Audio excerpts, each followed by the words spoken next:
Hey everybody, happy Monday. Welcome to This Week on Point North. I'm Alistair Stevens. This is probably going to be a shorter show than usual because it's going to be a shorter week of podcasting here at Point North Media than it usually is. That is to say that I'm going to be traveling for the next few days. So after this, I don't have another podcast until Friday evening. Can you believe that? That seems infeasible. That seems unlikely, rankly unlikely, in fact, because I've just remembered that actually I have another podcast recording on Thursday evening. So I wasn't taking that one into account. But in terms of live broadcasts, in terms of Point North Media podcasts, we'd have nothing now until Friday's There and Back Again session. So let's obey the formalities, I suppose, and go through everything that we have to cover this week. Last night, I actually held episode 51, session 51 of Dear Mr. Potter, in which we tried our level best to approach the third task in Harry Potter and the Goblet of Fire. Didn't make it quite as far as I wanted to, as is so often the case, but that podcast is already available. So this week's DMP already with you for those of you who are keeping up with our discussion of J.K. Rowling's Wizarding World. After this live session here for This Week on Point North, I'm actually holding a patron-exclusive Q&A, so if you would like to take part in an hour-long chat in which we're basically going to talk about the next book club book as well as many other things besides, then you can head on over to patreon.com/pointnorthmedia, pledge your support, and you'll get access to that live session, which begins at 12:30 Eastern, 11:30 Central, so in about 25 minutes, in fact. It's a busy day. It's a busy day here at Point North Media. Then on Friday, in There and Back Again, episode number 60, entitled No Living Man Am I, we are going to do our level best to get through the Battle of the Pelennor Fields. This is, as I've said before, probably the deepest, richest, most complex, most operatic chapter in all of Tolkien's Legendarium. This is pretty much the peak of Tolkien's command and grasp of high rhetoric. This is an absolutely mesmerizing chapter featuring Tolkien's greatest intrusion of eucatastrophe, double eucatastrophe, in fact, one might argue. It's a knockout chapter, so we're going to get to that. We're going to talk about Éowyn and the Witch King of Angmar. Of course, we're going to talk about Theoden and his fall. We're going to talk about what it is to be Fae in the context of There and Back Again, what it is to believe that you are marching toward death, and what heroism looks like when you believe that there is, in fact, no more hope. We've been talking about hope all the way through The Lord of the Rings. In fact, I feel like I've been talking about hope a lot lately in various podcasts. We've been talking about hope in There and Back Again. We've been talking about hope in Dear Mr. Potter. I've been talking about hope a lot over in the Excelsior podcast from Common Room Radio. We just covered the first volume of Jason Aaron's Wolverine and the X-Men. That podcast will, in fact, drop later today. And the idea of, a school for superheroes is obviously predicated on the notion that hope is a necessary component to heroism, that believing that the world can be better is necessary for us to take real and substantive action.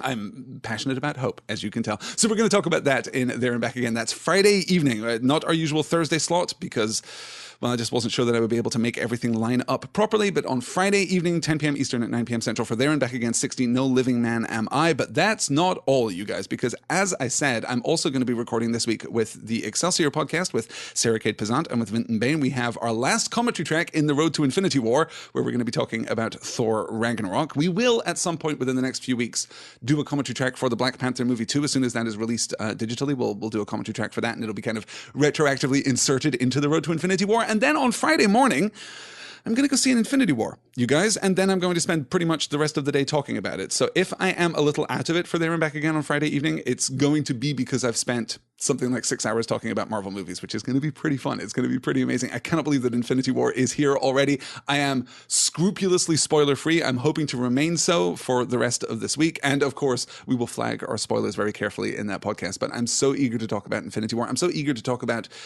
what the Marvel Universe has done to this point, because this feels like it's going to be a real breaking point, right? We can't be completely sure, but the secrecy surrounding Avengers 4, that movie which was originally titled Avengers Infinity War Part 2, and is now no longer entitled Avengers Infinity War Part 2, the secrecy surrounding that movie, the secrecy surrounding whatever big reveal is coming at the end of Infinity War, the secrecy surrounding the title of that as yet unnamed fourth movie, all of this leads me to believe that we are going to do something remarkably ambitious within the frame of Infinity War, and I'm very excited to see what that is going to be. I have some suspicions, I have some speculations. I think we may be breaking the timeline as we have come to understand it in the context of the MCU. I have no information, right? This is not spoilers. This is just speculation on how the Marvel Universe has moved of late. But I think we may well be breaking open the Marvel Universe, possibly thanks to the intrusion of a Scarlet Witch. Maybe, who can say for sure? But if you read the comic books, you know that that's pretty much how every Well, I was going to say how every major crossover in the 616 Marvel comic book universe ends, but also it's how some of them begin. So oftentimes Wanda Maximoff will just decree that there will be a summer crossover for all your favorite Marvel characters. So I'm looking forward to seeing what happens at the end of Infinity War, and also seeing the progress that takes us to the end of Infinity War, right? Seeing how we frame out this movie, because the MCU is in such an interesting spot right now. So I'm very much looking forward to it. I know you guys are all looking forward to it too. Yes, exactly. Angela's calling out Sarah's idea of a House of M change, bringing the X-Men and the Fantastic Four, right?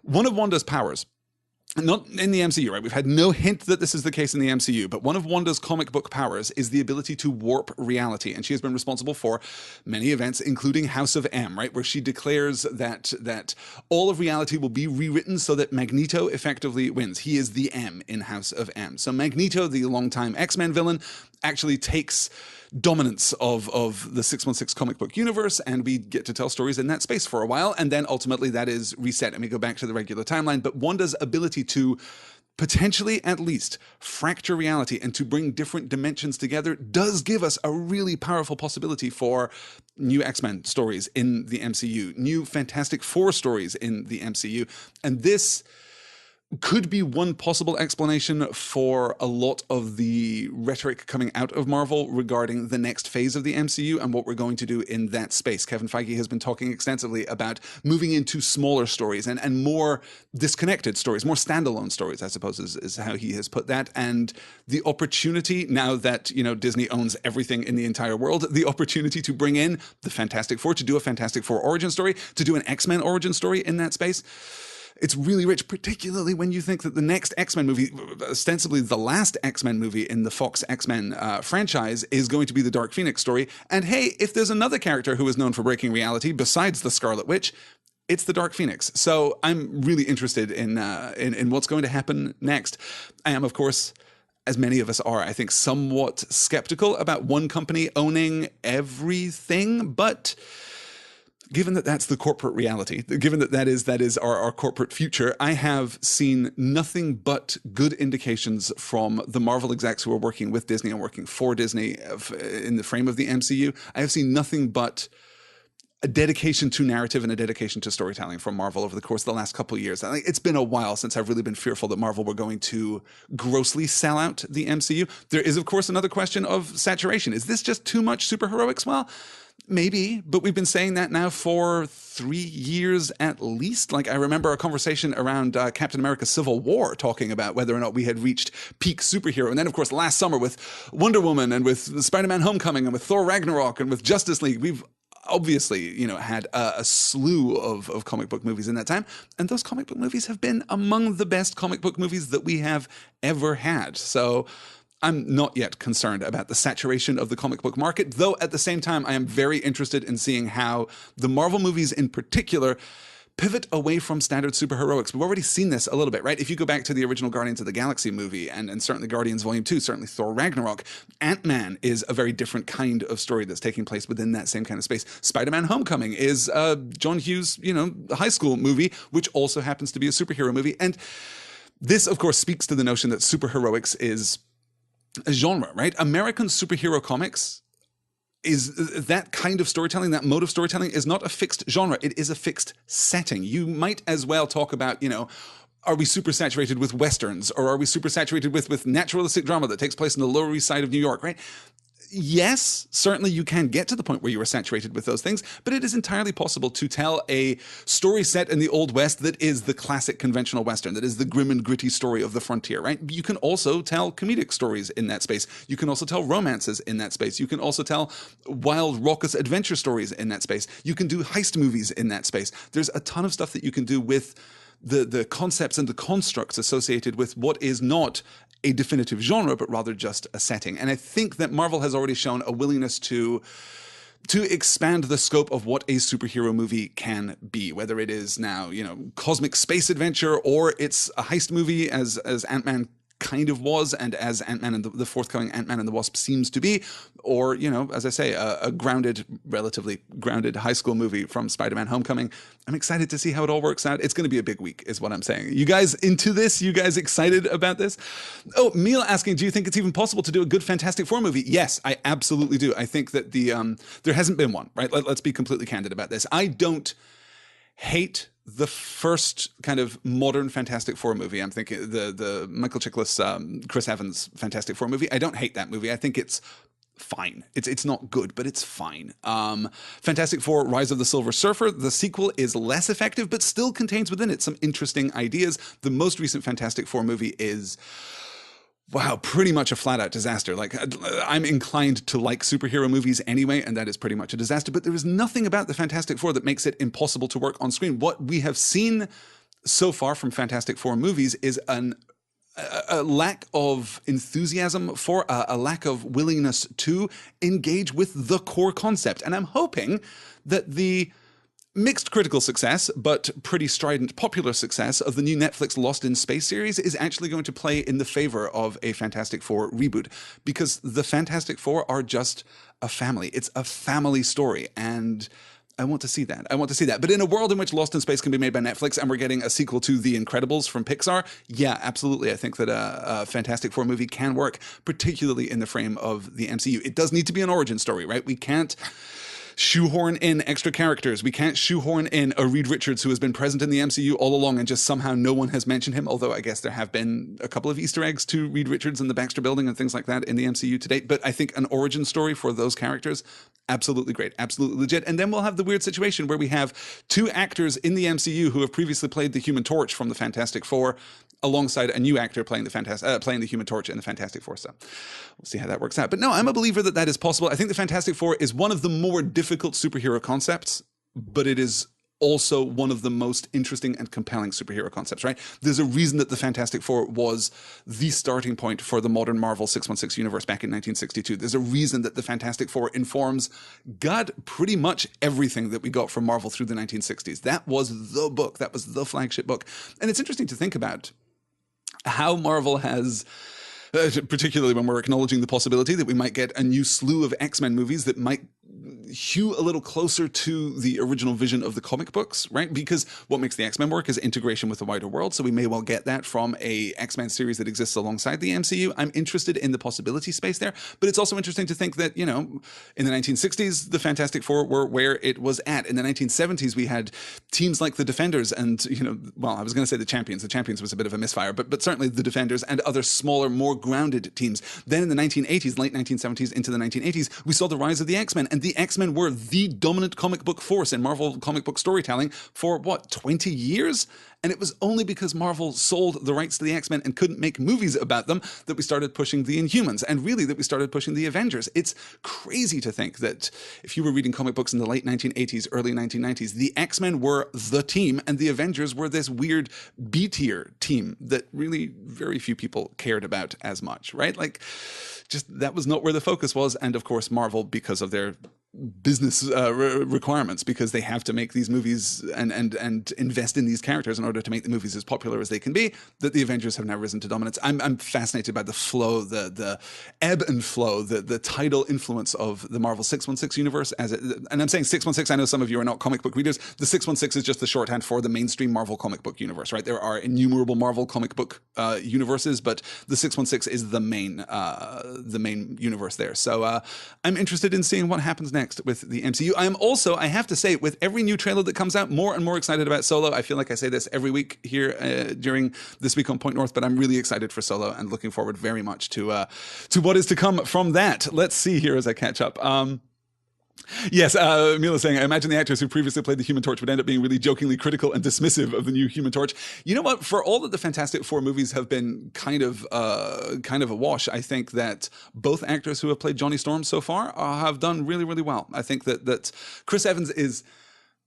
If you haven't seen the Fantastic Four movie lately, go back and watch the Fantastic Four movie, you guys. You don't have to watch all of it. Maybe just go watch a clip of it on YouTube or something. But go look at what Chris Evans is doing as Johnny Storm, and then imagine that man being cast as Captain America, because It's fantastic. It's just fantastic. Yeah. All right. Let's. Oh, we're doing parallel Human Torches collide, says Angela, and Sailor Melissa says it sounds like some Doctor Who plotline or Spock meeting Spock. Spock meeting Spock. I just rewatched the modern trilogy of Star Trek movies. I have rewatched the modern trilogy of Star Trek movies, I guess, over the last 6 or 8 weeks or something, from J.J. Abrams' Star Trek all the way through to what, Beyond, I suppose, is the last one. God, there's stuff that I like there. There's stuff that I like there so much, and there's stuff that I just don't. But Zachary Quinto as Spock, I think, generally works very well indeed. It's weird going back to my original response to the J.J. Abrams Star Trek and not liking Chris Pine like at all as Kirk. And I think that the reason that I didn't like Chris Pine as Kirk was that I was seeing the elements of his performance which were William Shatner. There is a certain quality of impression that he's doing through the course of the first movie and then Beyond as well, right? He kind of knocks it off during Into Darkness, which is interesting. But he is giving a take on Kirk that is obviously informed by William Shatner's take on Kirk. And I think that that is the least successful part of Chris Pine's performance. But when he breaks away from that, he's actually really good. I find him very compelling as a captain, as an upstart captain of the Enterprise, right? But when you pair him with Zoe Saldana and Zachary Quinto, I think that, and of course with Carl Urban as Leonard Bones McCoy, I like that construct very, very much. I like the way that sits at the heart of that movie and exerts a really positive and humane and human influence over those movies. Unfortunately, the plotting is just... Well, the plot and the purpose of those films sit uncomfortably with me because they just don't feel like Star Trek to me. But as I've said before, that is not to say that it's bad. It's just not my preferred flavor of Star Trek, which I'm actually pleased to say I kind of got from Star Trek Discovery this last year. So I'm very interested in the second season of that too as we move forward. Angela saying Human Torch is my favorite in all of Fantastic Four, and Ben Grimm. Yeah, Ben Grimm is...